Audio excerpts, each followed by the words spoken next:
Good evening, this is Mae Brussell. The title of this program is World Watchers, and it is broadcast number 777, October the 27th, 1986. There was a column in the San Francisco Chronicle by a journalist from Paris. I've quoted him before, William Pfaff, P-F-A-F-F, and the article is titled Ronald Reagan's Private War. And he asked the question in this story, what is there's so much fuss about whether Eugene Hassenfuss worked for the CIA when he was shot down in Nicaragua. There's no doubt about the fact that this government, our government, wants a war there, that the Contras war is part of the U.S. government policy, that the funds are provided, if not by us, by countries that want our U.S. aid program, and that we have intended to keep this surreptitious war going until, well, as we know, this past week, $100 million was signed for the Contras for military aid to begin fighting above board. They don't have to hide their funding anymore. In this article, he mentions, interestingly enough, he said 39 years ago in September 1949, an unmarked American plane took off from West Germany to drop supplies to a Ukrainian partisan force. This launched a 3-year Anglo-American program to develop anti-communist resistance movements in the Soviet Union and Eastern Europe in preparation for a war which officials feared was inevitable. It's interesting that he dates this 1949 because the intent to make war, the inevitable war against the Soviet Union, actually began with plans laid down in 1943 with Mr. Wild Bill Donovan and Allen Dulles of the OSS, and starting in 1945, the Cold War operations began, and that is the reason for all of these small wars we have all over the world to try to take control of native populations and minerals and resources before the inevitable war against the Soviet Union begins. He describes some of our little private wars that the CIA has conducted, and then says that Ronald Reagan should think clearly that he's in defiance of Congress and public opinion, and that his policies and private forces wars won't work, and that ultimately he uses the word down that road lies impeachment, that we are a government of law, and they have broken the law being that they were not supposed to be supplying military aid until officially it became kosher just this week that they could go ahead and do it. But everyone working with the Nicaraguans in Congress, out of Congress, most people who read a newspaper know that we've been supplying arms for this activity for the past 5 years. Now, the reality is that we are not a government of law. He is lying, and he knows he is lying. The best example of law breaking is blowing off the brains and head of the elected president of the United States in Dallas in 1963. He uses the word impeachment and Reagan's private war. And if I have to say it every week, I'll remind you again every week that George Bush, Killer Bush, is the man closest related to Mr. Hassenfuss and the Contras and what is going on down there. And as CIA director, he was the one in charge of that agency at the time. Orlando Letelier and Ronnie Moffett were murdered in Washington, D.C., blown up on Embassy Row. Letelier being the Chilean ambassador to the United States when Salvador Allende was alive.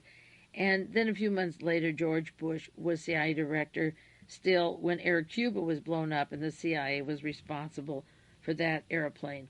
So to think that that anxiety of making war against Russia only lasted 3 years and started in 1949 is wrong. To identify Ronald Reagan with the war is wrong.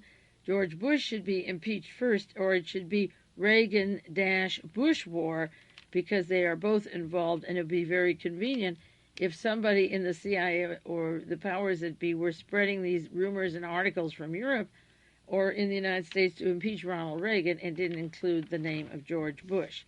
I didn't mention in the World Watchers program last week the death of the president of Mozambique.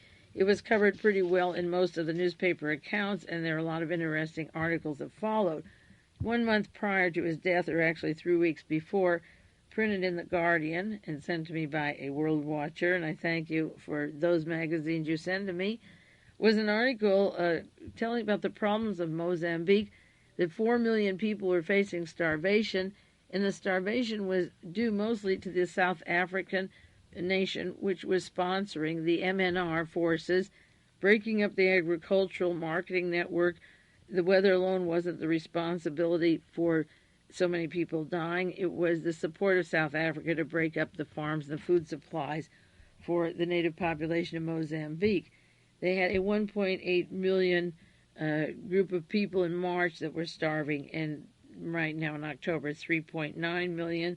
And the article from The Guardian blamed the persons from South Africa who kept feeding weapons and so forth into this group that want to overthrow the Marxists and turn it into a southern part of right next to South Africa. We would do to that country what we did to Grenada, remove the people trying to get control of their own lives and put it in the hands of some very good fascist neighbors.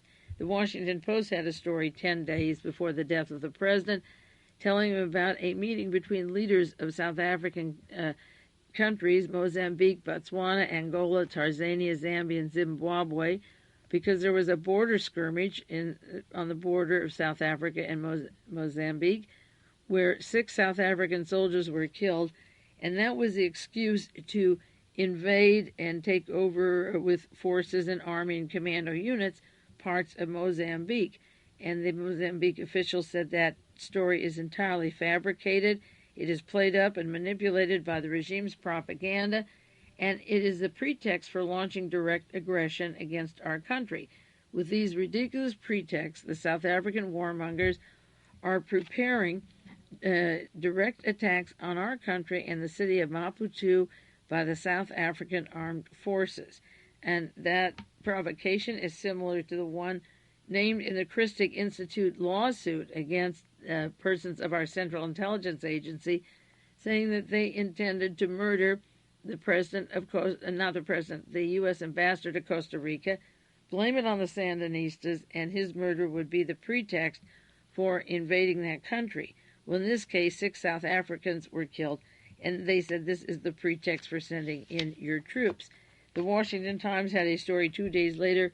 Mozambique admits the rebels control the north, and it tells about troops moving into part of their country, that they were losing ground. They lost control of 3 more towns that fell to troops that were supplied by the South African army.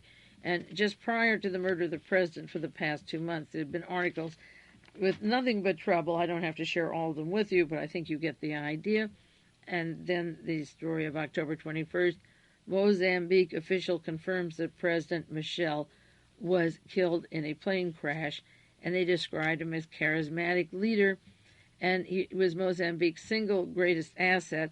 Of course he was, or they wouldn't bother killing him. Then the Washington Post follows with a story. The ones that follow afterwards are just so ridiculous. Mozambique chief's death clouds the future of the country. Well, 2/3 of the country, or 1/3, are starving to death. The food is cut off. South Africa is sending forces to take over, so you have a pretty good idea what's going to happen to the country.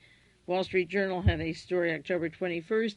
Mozambique's foes are helped by the president's death.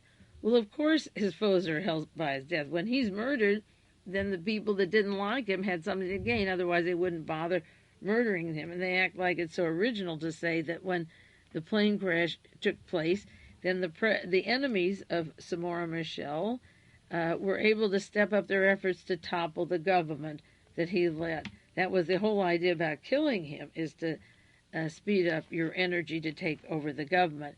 And then there were protests in other countries, in Zimbabwe. Mobs protest in belief that the South Africans are linked to Michel's death. And another story on October 22nd, San Francisco Chronicle, accusations begin in African crash. Investigators were sent from South Africa, the people named as being responsible for the murder. Investigators from Mozambique, and then the Soviet Union asked to probe the crash because it was a Marxist country, and this was a direct blow to another third world nation trying to get their act together. There was an editorial in the Los Angeles Times by William Minter.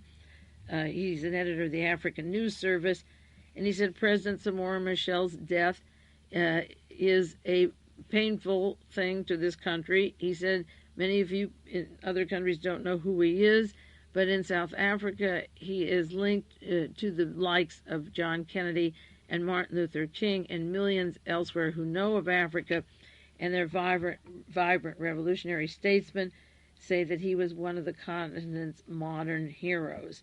And so it goes. Another hero, another peacemaker, another person trying to help the third world get along was slain in a plane crash.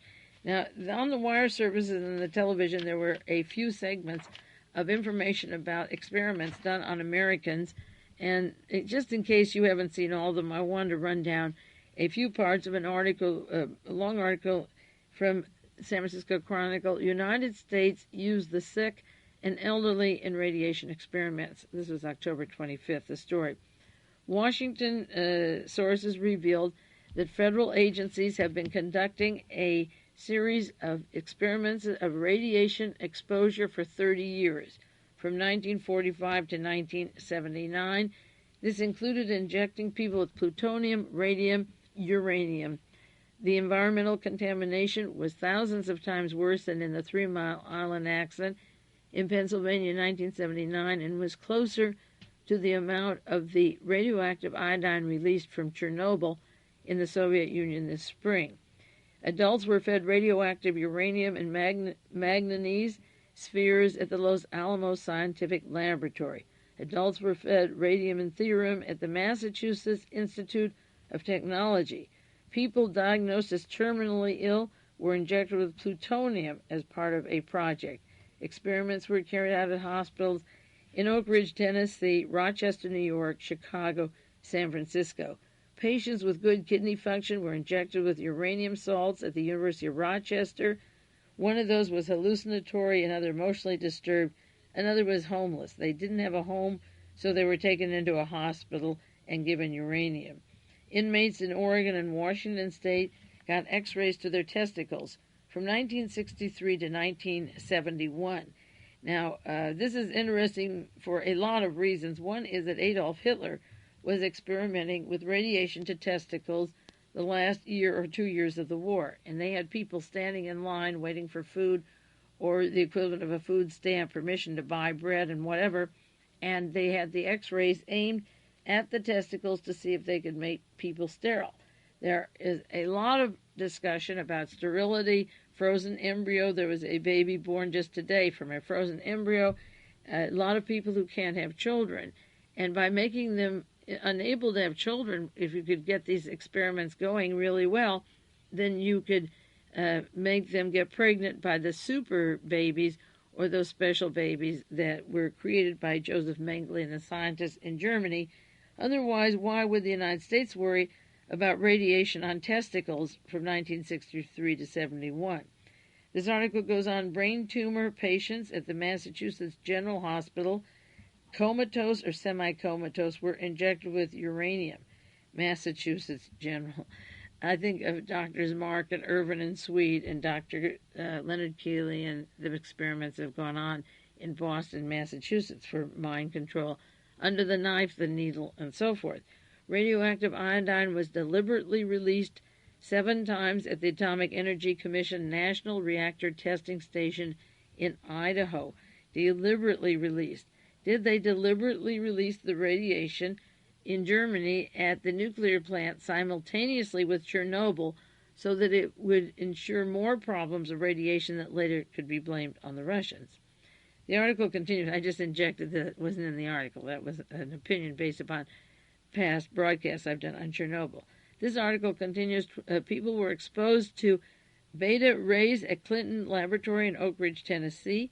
People were fed real fallout from a Nevada test site, simulated particles containing strontium, barium, cesium, or solutions of cesium and strontium from 1961 to 1963 at the University of Chicago. Terminal cancer patients at Columbia University, Montefiore Hospital in the Bronx were injected with radioactive calcium and strontium. Subjects were injected with or drank radioactive promethium at the Hanford Environmental Health Foundation and Battelle Memorial Institute in Richland, Washington. People were injected with radioactive phosphorus or fed Columbia River fish contaminated with radioactive spheres. That's just a sample of what has been going on inside the United States with persons not knowing at all being experimented upon in hospitals where they are there either to get well or to die in peace. They're used as experiments, or even on the homeless. Now, changing another subject, and one I want to continue on one that I brought up last, it seems like a long time ago. It was October, the first week of this month, October the 6th. I asked a question on the World Watch's program, number 774, has World War III begun? And I mentioned the Chernobyl disaster, which I believe, from all I've seen, was a sabotaged affair to blame the Soviet Union for these events. And the same kind of people we dropped by parachute inside of the Ukraine and inside of the Soviet Union to instigate or promote the World War III that so many people seem to want could be done by those kinds of persons. The Chernobyl disaster, I believe, was a purposeful event of sabotage. But I listed the Chernobyl disaster in May of '86, the Soviet ship sinking in the Black Sea in September the 2nd, a missile test in April of 1986 that didn't go off. There was an explosion after leaving the silo, a second Soviet missile test that was a mishap that set them back, and then a fire that hit the nuclear submarine off Bermuda. Now, there are two more events that have happened since I talked about them 3 weeks ago. One was an article about a plane crash October the 17th in Moscow, still pretty much a secret, a passenger plane that caught fire 560 miles northeast of Moscow. It left the sky for Moscow, and the passenger crew, the navigator, the mechanic died.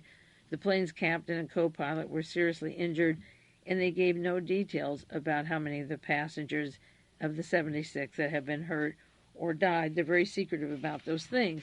But the Soviet Union had another happening that is not accountable for any scientific reasons, and that has to do with the station down in Antarctica, the research station. The New York Times had a story October 15th. Soviet Antarctic Research Station is lost in Iceland. One of the Soviet Union's Antarctic research stations that was about to be occupied again for the annual summer season has vanished. The disappearance was disclosed October the 5th in the Izvestia, the government newspaper, that said a huge chunk of ice sheet along the Antarctic coast had broken off, apparently carrying with it the temporarily unoccupied station, the scientific station. The unusual event, which they couldn't account for, apparently, again, this is the second apparently in one article, became known through analysis of space imagery transmitted by the satellites. It affected 7,500 square miles at the seaward edge of the Filchner ice shelf on the Weddell Sea coast, the ice shelf named after Wilhelm Filchner, a German explorer. It is common for floating shelf ice, which begins on land and extends out to the sea, to break off from time to time, giving rise to icebergs. But the latest calving, they refer to it as a calving, as the process is known, was of unusual magnitude. Fragments as large as 60 miles were broken off, and Izvestia, in providing details of the latest incident, said that the satellite showed no trace of the space station, the seasonal station that they use. They didn't specify when it broke off. It is used annually during the Antarctic summer season from December to February, which will be coming in 2 months. It was established in 1976 to 77 and usually has a crew of 170 people that moved down there in December. The word of the apparent disappearance of the base, with its mothballed living quarters, equipment, fuel supplies, came in the Soviet Union. They reported a strip of ice 60 miles wide, 120 miles long, broke off from the Filchner ice shell, and that is their space station. The purpose of the station was to prospect for oil and gas in the area. They said Izvestia told the Soviet Union had displayed growing interest in mineral resources of the Antarctic and the Weddell Sea, an ice-choked bay off the South Atlantic. A 10-mile wide zone of clear water had appeared between the Antarctic continent and the detached portion of the ice. We are unable to tell you what happened to the station, but the station is gone. Now, I'm wondering, there have been a lot of articles on the ozone hole in the Antarctica. There was one in the People's Daily World, and I have a lot of articles on that. This is titled, Ozone Hole in Antarctica Raises Alarming Questions. Scientists were to hold an extraordinary news conference about this alarming hole in the atmospheric ozone because the sun can break through and affect the atmosphere. And there have been a lot of studies on why there is this hole and what is causing it. DuPont Company, the world's largest producer of gases, has opposed any limit to their production, and it has been suggested that maybe the production of various factors, chlorine and so forth, was affecting the ozone. I'm wondering if there was any way to open that up for the ultraviolet sunlight reaching the surface down there at Antarctica that would cause this segment of the ice to spin off. I know there are some very good scientists that listen to World Watchers, and I'd like your opinion on it. Is it possible to open up a space like that that would cause this huge station, the scientific station, that the Soviet Union has used since 1976 to float off into the ocean? They don't know what caused it. Is it possible that a hole in the ozone in that particular area over Antarctica could do this? I suppose most of you saw several weeks ago that the first U.S. cruise missiles have been deployed in West Germany. I'm sure you feel very safe with the cruise nuclear missiles now deployed. This is something that Ronald Reagan wanted, and we didn't mind giving to him. In the Bay Area, two people involved in the Patty Hearst kidnapping are running for elections in San Mateo. One is Jim Browning, a prosecutor. I believe he was put in as a judge at the time, or as a prosecutor, by Richard Nixon, and he was the one who chased Patty Hearst around instead of the CIA people involved in the SLA. But the interesting thing is Charles Bates, the FBI man who was responsible for the FBI-CIA connections to the Patty Hearst case, is now running for an office as a hospital district director. Can you imagine having an FBI director over a case where a woman was drugged and poisoned, kept like a zombie, and kidnapped, and all that is covered up by him? Can you imagine the hanky-panky, the potential for hanky-panky at a hospital? Where's the hospital director? I just read to you what some of our hospitals do to people in prisons as private citizens, people in comas or kidney problems, and Mr. Bates wants to be in charge of this hospital in the Bay Area. He lost a race for San Mateo County Sheriff 4 years ago, so he decided that he would get a hospital job, and the San Francisco Chronicle said now a private investigator, Mr. Bates, is a consultant. He has not kept on top of hospital district issues, but he emphasizes his experience as an FBI administrator would help him in the hospital. Heaven help us if you make a connection of the terrible fiery deaths that the SLA went through unnecessarily, and the drugging and raping of Patty Hearst, and the shenanigans from the Defense Department on down to the local police, and now he wants a position in a hospital here in our area. All of you, of course, on a national basis saw the story that Edwin Meese says the Supreme Court rulings are not the law of the land. Now, Mr. Gorbachev had a statement out of the Soviet Union this past week. He asked a question, and I think I'll make a tape for him and send it to him. Many of you have heard the answer to his question on World Watches over and over again. The title of the story that was covered in the Bay Area here was, Gorbachev wonders who sets United States policy. Mikhail Gorbachev questioned whether United States policy is set by Ronald Reagan or his staff, which he says hates the Soviet Union. In Washington, Reagan directed U.S. negotiators to propose some more sharp reductions in nuclear weapons while he places nuclear weapons in Europe. But Mr. Gorbachev is asking the question, who sets the policy? And that is a question that every American should be asking, because there is a group in Europe, we used to call them the Politburo, in the Soviet Union. And you see Admiral Poindexter and Donald Reagan, the head of Merrill Lynch, the banking house that was directly linked to Tommaso Busetta, and not only the mozzarella cheese cover for organized crime drug traffic, but with links to Sao Paulo, Brazil, to Klaus Barbie, Joseph Mengele, and that group of characters, as well as the Palermo Mafia and Sicily. I throw these names around, but the people that run this country are Donald Reagan, the front people, and Admiral Poindexter and George Shultz and Caspar Weinberger and Larry Speakes. Now, Larry Speakes, I understand, as of today's news, is getting ready to work for Donald Reagan at Merrill Lynch when Ronald Reagan's administration is over, and he's doing all the right things, and he will be assured a job at one of the top broker houses in the United States. But a good question is who sets the policy, and he believes that the president, he thinks too much of Ronald Reagan, is doing things he wouldn't do otherwise. He wants to know who runs the policy.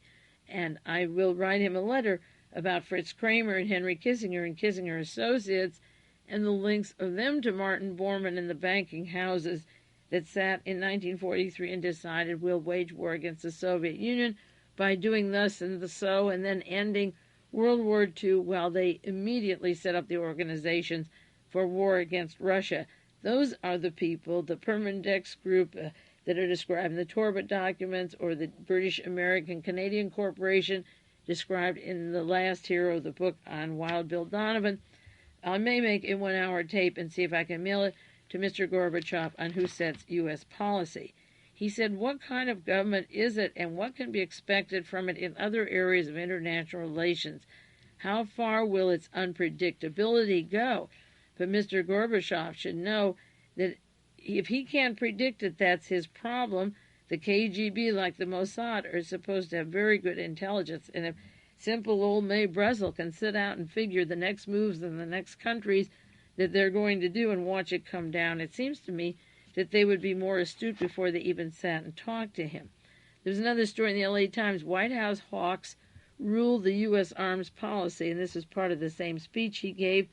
He said that he feels that he's unable to deal with Ronald Reagan because Reagan is not willing or not able himself to control the Hawks administration. Either the president is unable to cope with his entourage, which literally breeds hatred for the Soviet Union and everything that may lead to international affairs of a calm channel, or he himself wants that. And I think he himself means the man who was governor from 1966 to 1974, the man who worked with Otto von Bolschwing and Helene von Dahm, the man who set up with the aerospace industries with Mr. Getty and the Gehlen Network in the United States, the whole outfit of the Reinhard Gehlen Nazi clique, and the San Francisco Sacramento group around Reagan that took him directly to Edward Teller in 1966 when he became governor, and they were already working on the Star Wars First Strike project against Russia. Edward Teller, the father of the hydrogen bomb, was licking his chops for World War III. Reagan is not led by those people. He himself wants what is happening, and he has selected them and is very happy with them. There was another article this past week, Scope of Actions of the United States Baffles the Analysts. Why are they removing, such as the 55 Soviet diplomats? What is the war going on there? And the LA Times had an article that the United States policies have the Soviet Union tossing their heads, and other people are literally at a loss for words. And the article says, why, allowing for the need to answer Moscow's expulsion of 5, did we retaliate so disproportionate? What is going on? What is the long-term effect of this? And a lot of good questions are asked on what it got in the mind of Ronald Reagan. Now, Representative Henry Gonzalez of Texas had a press conference in Washington, and he said Representative Gonzalez wants an investigation of the CIA paramilitary actions. This was as soon as the plane went down in Nicaragua, and he said there were 2 airplane crashes. There was a civilian cargo plane that crashed at a Texas military base on Saturday, and it was on a secret CIA mission carrying weapons to the American-backed rebels in Nicaragua. 3 civilians were killed in that crash.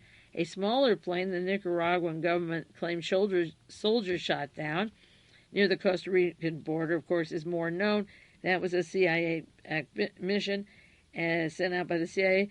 And Representative Gonzalez said that under the authorization granted to the CIA in 1947, there is nothing to allow them to operate as a paramilitary operation.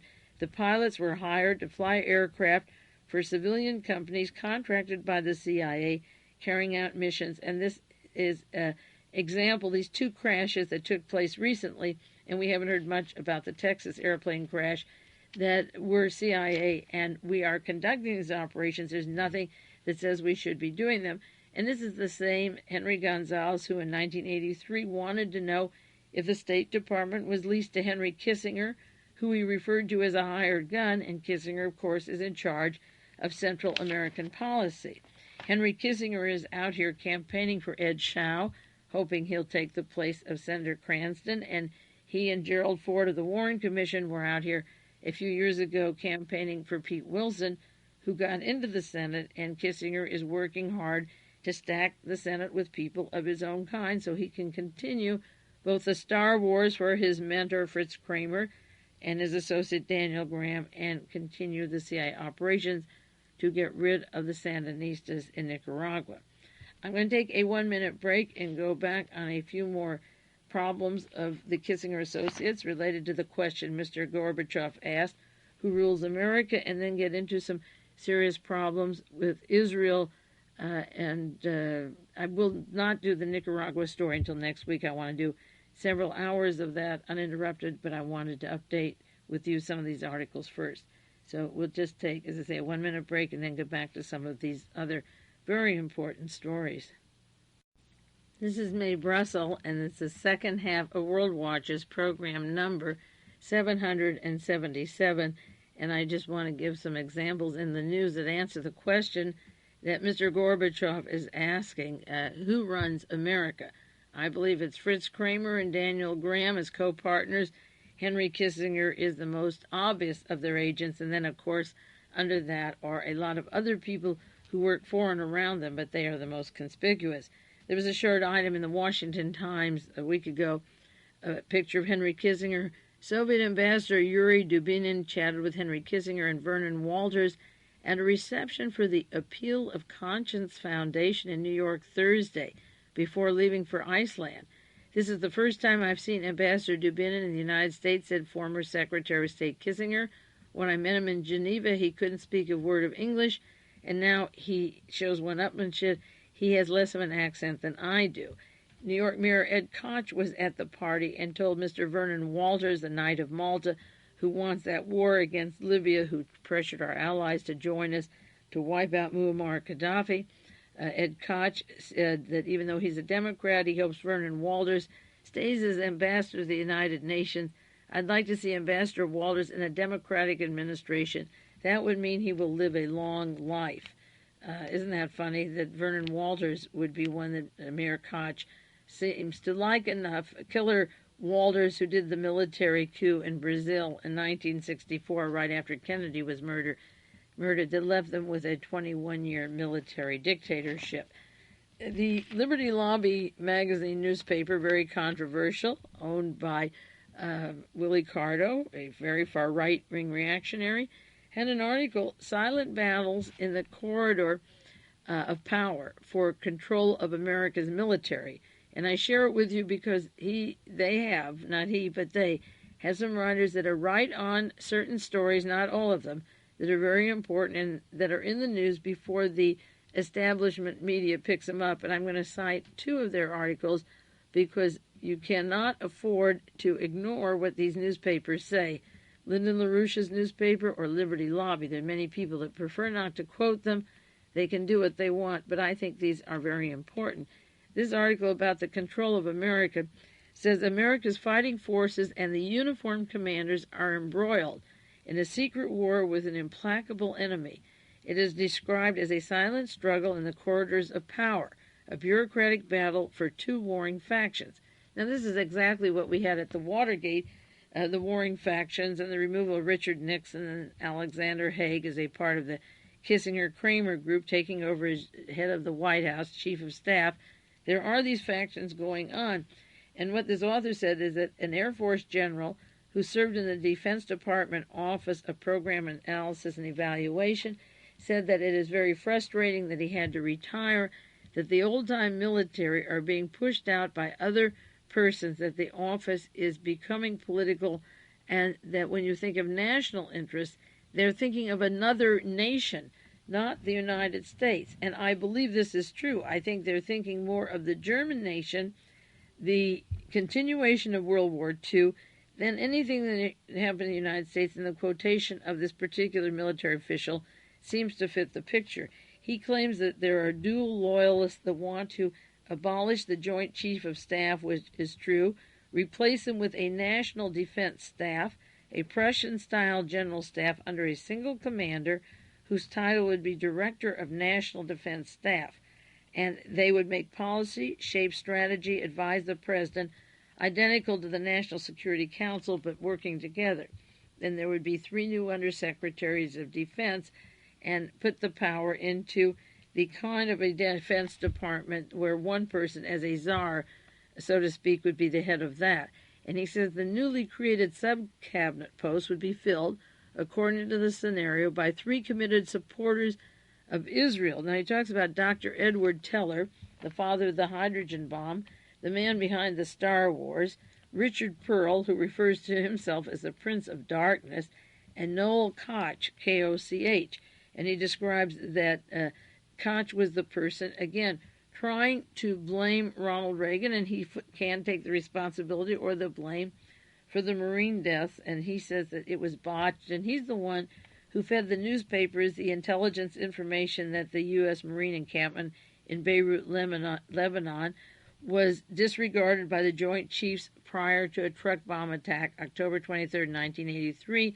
The 241 Americans were alive, and Koch is a factor with Richard Pearl and Edward Teller to cast anger towards the ordinary Pentagon officials and make them responsible for these deaths, whereas the CIA and elements of the strategy planning persons allowed these deaths to happen and covered up who killed them, and this article is about this struggle.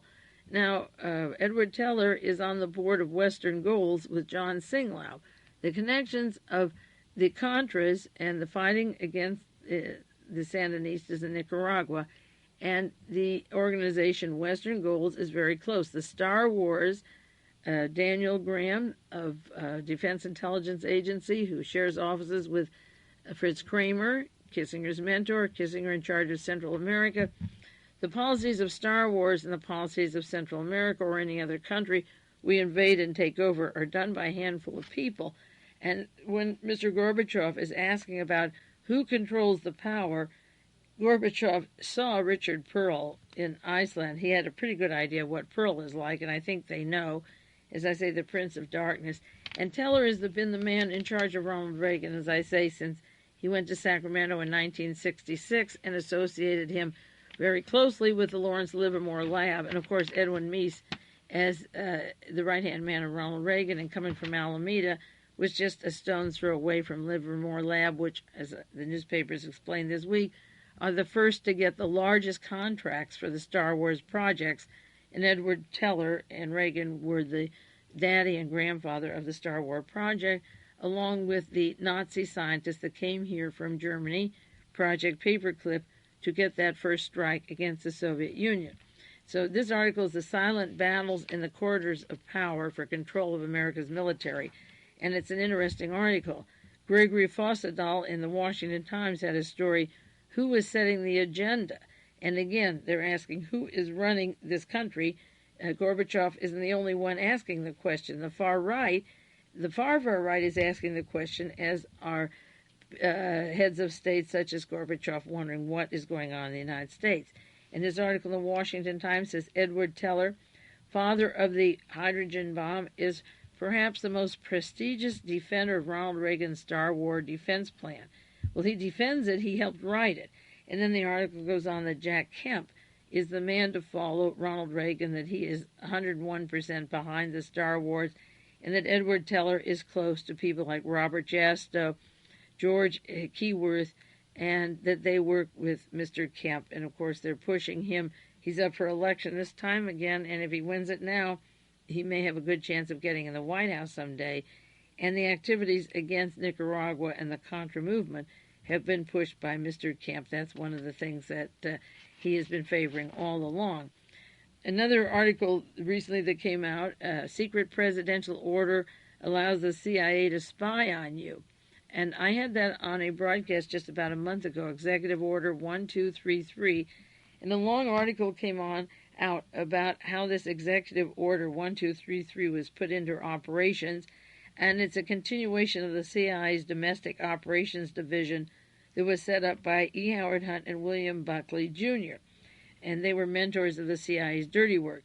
Will Buckley set up Young Americans for Freedom in 1960 with Charles Willoughby and Mr. Wiedenbach and Ronald Reagan and Robert Morris on the board. Buckley was one of the founders of the World Anti-Communist League that is headed by death squads funded by the Vatican. He's a Knight of Malta, works with Alexander Haig and William Casey and other military Knights of Malta.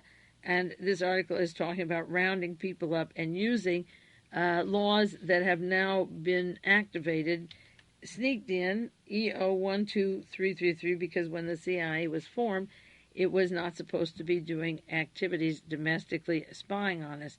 This article continues to say that the CIA's deputy director, Admiral Bobby Inman, was thrown in to breach the rights of Americans by letting this law go through, and his assignment was to assuage the rapidly growing concern of Congress over spy agencies. And then Bobby Inman set up this massive computer foundation that he just left recently, but put it together at the University of Texas that combines all the major computer companies that would be useful for rounding up people, which is what the purpose of this new law is in times of national security, to round them up. And, of course, Edward Teller was on the board of Western Goals, as I say, which had a computer, maybe one into every police department, but one that was identified, a $100,000 computer in Los Angeles for law-abiding citizens' names to get into that computer. So when Inman went into the computer business, combining the largest companies in Texas, and then quietly left there this last week to go into another job, these computers are so large that you could combine their information and locate people and facts about them, and so the CIA operating domestically would have access also to those computers. And William Buckley and E. Howard Hunt are two of the most important characters of American history and espionage that are involved with this private law to allow the CIA to work in the United States. There was a quick article by Ellis Schwartzbart, Schwarzbart. He's a United Nations correspondent for Freedom House's Freedom at Issue. He was in the Wall Street Journal last week. It said, "Take back the concessions before Gorbachev seizes them." And this article, again, addressing yourself to who runs this country. Ronald Reagan made agreements with Gorbachev regarding certain military balances of weapons, and he says, take this back quickly. It wasn't Mr. Reagan's intention to say what he did, and before the paper's signed, or if it was signed, he didn't mean it, and the Russians have enough of the weapons that they need. We have to crack down on what we are doing. And to talk about first strike or second strike or the ABM treaty is ridiculous, because the terms of the treaty probably wouldn't be obeyed anyway, and they become so technical. As you read this story of the nuclear delivery, the first strike capability, and it's hard to believe it, but it isn't, that I've studied for so many years the intention to make war with the Soviet Union, and then read that column from Paris today talking about the intention of making war, the inevitable war against Russia, then reading the New York Times article about first strike capability, nuclear delivery systems, ABM, and so forth, and realizing that even when the president says something to Mr. Gorbachev from the Soviet Union, the American press comes in, as well as his press secretary, and says, no, that's not what he means. And the Wall Street Journal can say in their newspapers, we'll take back that concession before he seizes it. That isn't what the president meant. It was the president who met with Mr. Gorbachev. It wasn't Mr. Elias Schwarzbart, but he seems to think that he can take that back. Many of you might have heard on the radio and news this past week about the problem down at the Center for Disease Control in Atlanta. They found evidence that on at least 5 occasions that research had been destroyed, and they're working on the cause of AIDS and viral diseases, and the research was deliberately ruined There was one news account that 17 people walked out of the Center for Disease Control, and there were 3 instances of tampering with research. And then the article goes on to say scientists said they suspected disgruntled employees were responsible for sabotage. They have urged top officials at the federal agency not to begin a criminal investigation, even though they had sabotaged research and cut off carbon dioxide to an incubator that was working to find causes of AIDS, to cure AIDS. Don't investigate the people that did it. And there was a panic down there about the fact that evidence of experimentation to cure AIDS had been destroyed at a place that is government funded to find the causes of disease and allegedly to control them. A friend from New York, a listener to World Watchers, sent me an article that was really interesting. It has to do with William Dupperman. Many of you from the East Coast know his name. He's quite a character. He's 45 years old, and for the past 20 years or more, he's been making signs in New York City, political signs that he puts at bus stops and on vacant walls and in the subways and so forth.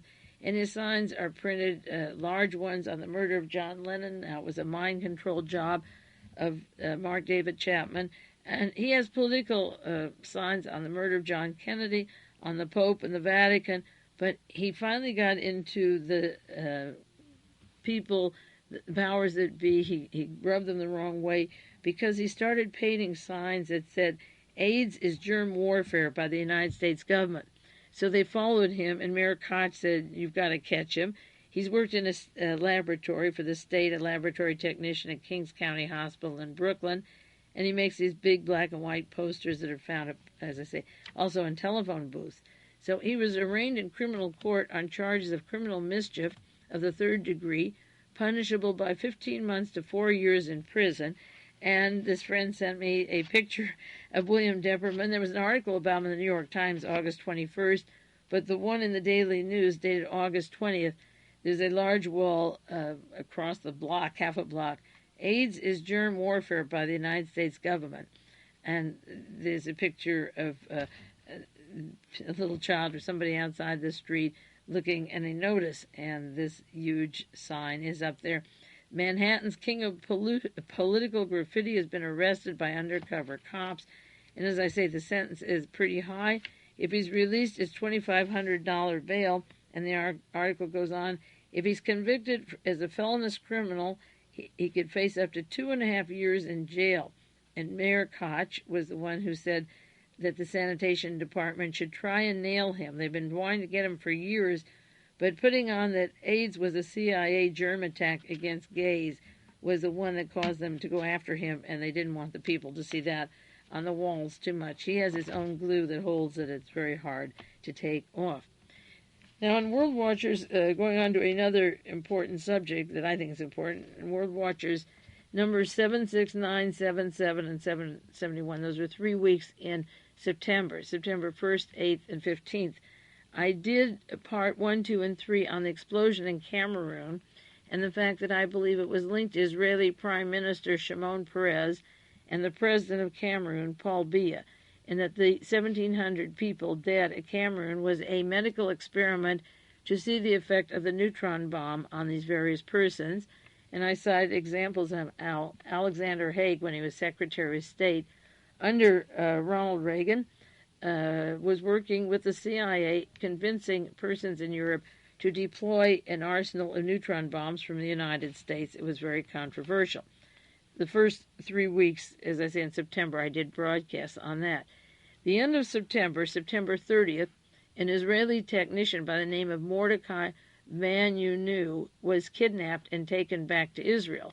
Now, in that interim, from September 15th to September the 30th, there was an article that several articles that suggested that a neutron bomb was in fact dropped at Cameroon, and I cited the references for you at that time. And then there was a brief article that Israel had the neutron bomb, and it was Shimon Peres that I suspected working with the President of Cameroon on this event. So by September the 30th, this Israeli technician who worked with the atomic plant and who had revealed that Israel had the neutron bomb was kidnapped and taken back to Israel. Now, 5 days after he was kidnapped, nobody knew he had disappeared. He was taking a trip to the Riviera. He was going to Europe and then on a yacht. He was seduced allegedly by a woman who said, take time off and we'll take a trip. So the 5 days he was gone, nobody knew that he was being kidnapped at that time. They thought he was on vacation. And the London Sunday Times, October 5th, 1983, carried 3 full pages titled Revealed, The Secrets of Israel's Nuclear Arsenal.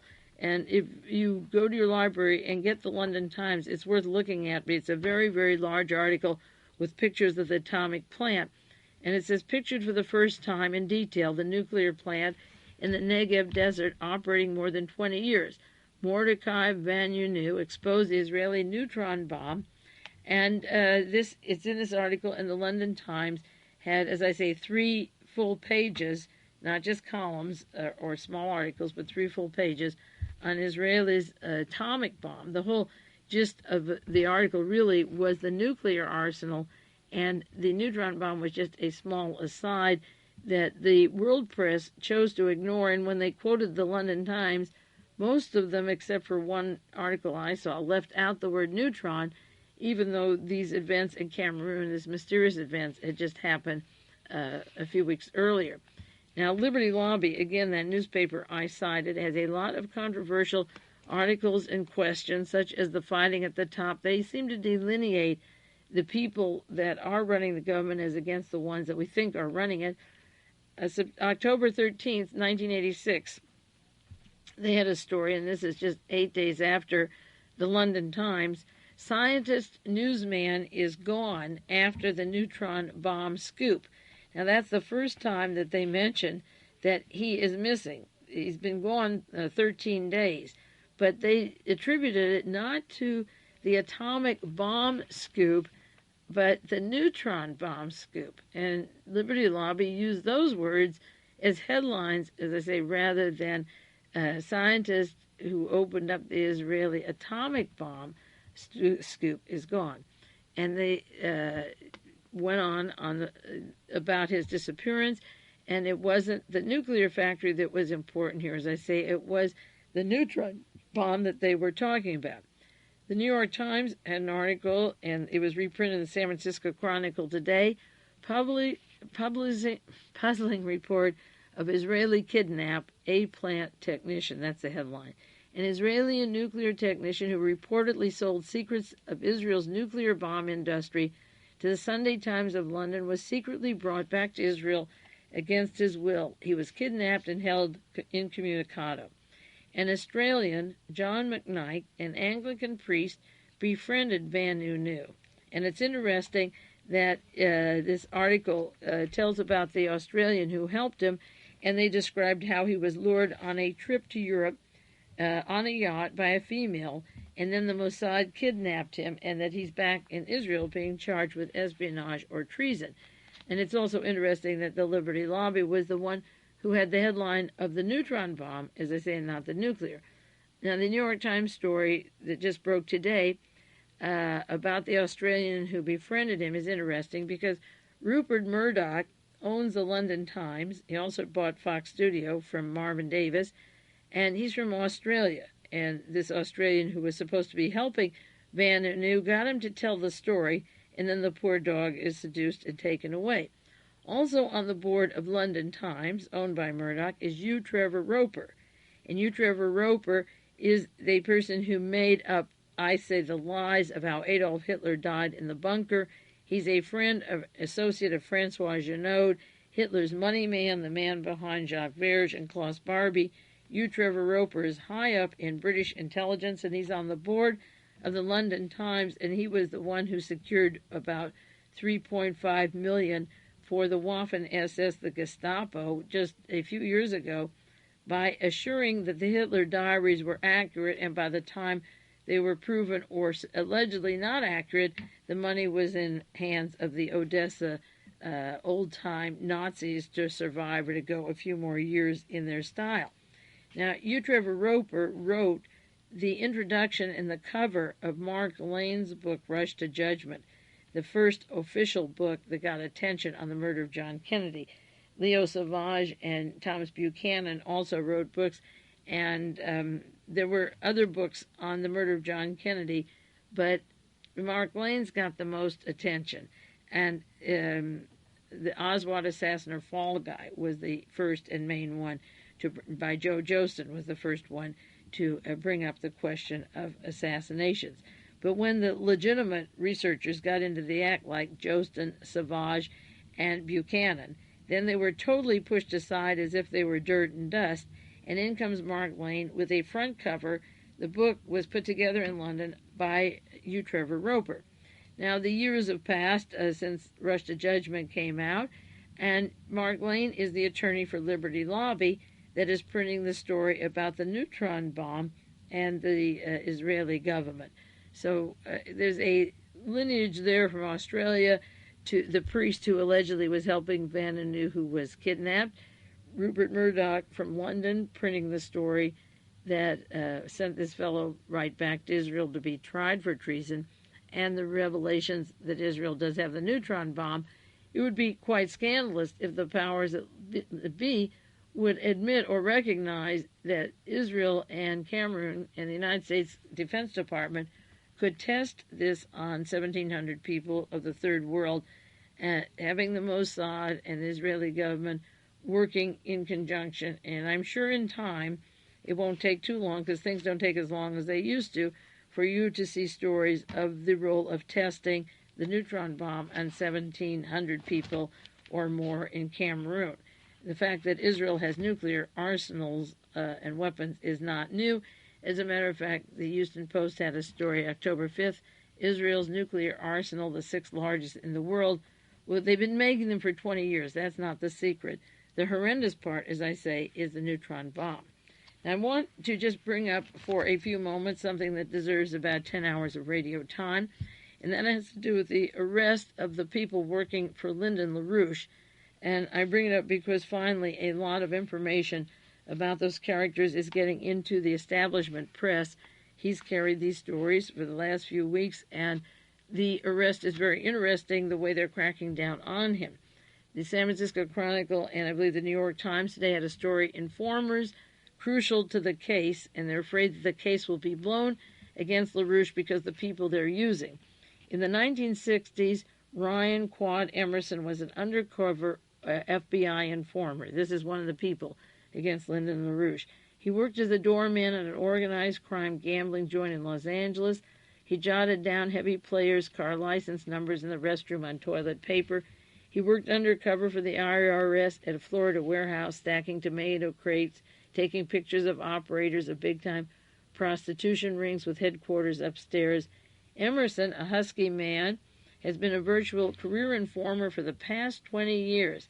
He said nothing prepared him for the latest foray, 18 months inside of Leesburg, Virginia, in the movement of Lyndon LaRouche. He secretly informed on LaRouche to the FBI, giving information that helped lead to the October 6th federal indictment of 10 people associated with LaRouche. Some law enforcement officials do not fully trust Emerson. They're not sure where his loyalty rests. The Secret Service has concluded that while some information is useful, other information is incorrect, and the law enforcement are admitting that he may be trying to frame LaRouche and isn't even giving the right information. Then they go into the LaRouche organization and bring up the fact of some other characters. Emerson and 3 other informers are the government's case against Lyndon LaRouche's squad, and they freely admit giving false intelligence and topics ranging from supposed plots against LaRouche to Middle East situations. Roy Frankenhauser, and many of you remember that name, a longtime leader of the Ku Klux Klan and other racist groups. He's 47 years old, from Reading, Pennsylvania. He's been convicted in stealing stolen dynamite. He worked for LaRouche for 7 years as an intelligence expert. He told the FBI he concocted wild stories made up about the CIA to impress LaRouche. Another person working for Lyndon LaRouche that has now turned against him is Forrest Lee Fick, FICK 34, another Klansman from Reading, Pennsylvania, who made up stories for LaRouche through the years. Until last year, Flick published a magazine filled with anti-Semitic essays referring to the glories of the mystical Teutonic rites, according to Erwin Swall, head of the Anti-Defamation League. Mordecai Levy, 26, leader of the militant Jewish organization, was expelled from the Jewish Defense League because its members believed he was uncontrollable. Levy worked with LaRouche for 4 years. He did it to gather information about LaRouche's alleged anti-Semitism. Now, a lot of people have said that LaRouche talks against the Jews as he's anti-Semitic, and I've argued, show me the article, show me the statement. I don't believe Lyndon LaRouche is anti-Semitic. I've taken his newspaper for 12 years, Executive Intelligence Review for 5 years. Show me where he's anti-Semitic. Well, Roy Frankenhauser of the Klan and Forrest Lee Flick of the Ku Klux Klan and Mordecai Levy were making up information about the alleged anti-Semitism to link anti-Semitism to Lyndon LaRouche. And the gist of this current article is that it's going to be difficult to prosecute the case. Another story in the San Francisco Examiner said agents sift LaRouche papers. They seized his papers, went through the documents, put almost 400 people to arrest and take papers from 10 people, cleaned out his house in what they referred to as a pre-dawn raid, and may stay at the home for hours or days, and took away 10 LaRouche aides on a credit card fraud. Now, you really don't have to empty a house or stay there for days, and more than 1,000 people around the nation, they claim, have been defrauded. But there's been a little bit of overkill in throwing in 400 people to sit on papers and arrest a handful, and 4 of them are federal agents that are working with the federal government.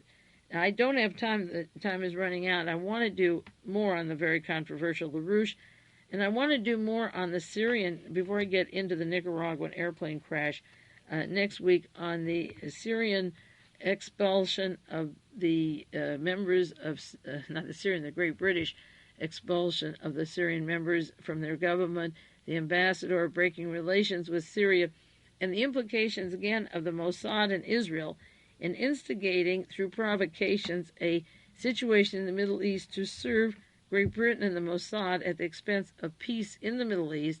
It's a very big story, but the time goes too quickly, and I've touched a lot of bases. I'll do more on LaRouche. He deserves a lot more hours. As I say, you can barely touch it in the Syrian situation, but the time flies, and you lose track of how much you want to say. As I said at the beginning of the hour, you can't do justice to all of the news. There's no way, but there are certain articles I didn't want to share with you this week, and I'll continue with them next week, and I know there'll be a lot more to add to that. Unfortunately, I wish things would slow down a little, but they don't. In the meantime, this is Mae Brussell, and thanks again for the books and articles, and we'll continue with some of these stories when we pick up the pieces beginning next week.